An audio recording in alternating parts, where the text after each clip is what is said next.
This is Andy. No one's really sure exactly what he is or where he comes from.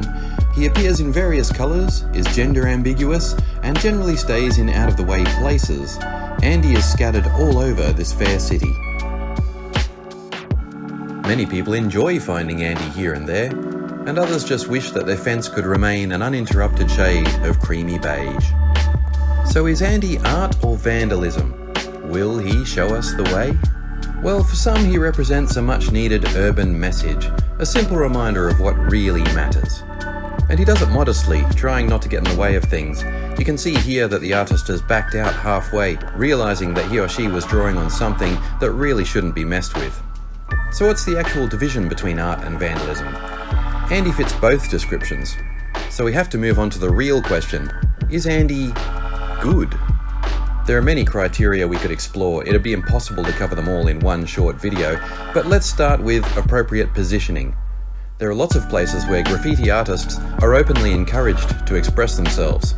They do an excellent job of it too, inhabiting bleak urban spaces with some real masterpieces. Technical excellence is inevitably on our minds when we see public art. Poor Andy doesn't make strong competition, and he often finds himself in the wrong places. So the artist is taking liberties with positioning, offending lovers of industrial geometry and orderly drainage, imploring us to love each other in crushed up, randomly spelt script. But maybe that's part of the art. Colourful disorder over banal order. And it has to be said that Andy clearly outperforms the urban contagion of tagging. This raises another point about art: service. Art usually aims to serve, inform, or enlighten the viewer. These tags aren't recognisable to most of us, and they only serve their makers. Andy certainly hasn't benefited from their efforts. Now that we've had a think about positioning, technical quality, and service to the community, let's see how public opinion is actually divided. Is Andy art or vandalism? This survey favoured art, 249 votes to 155.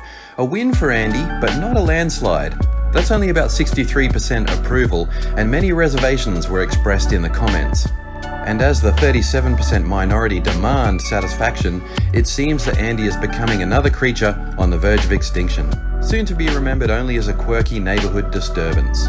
But whether Andy is art, vandalism, or both, I think we can all unite in hoping that his simple, noble message lives on.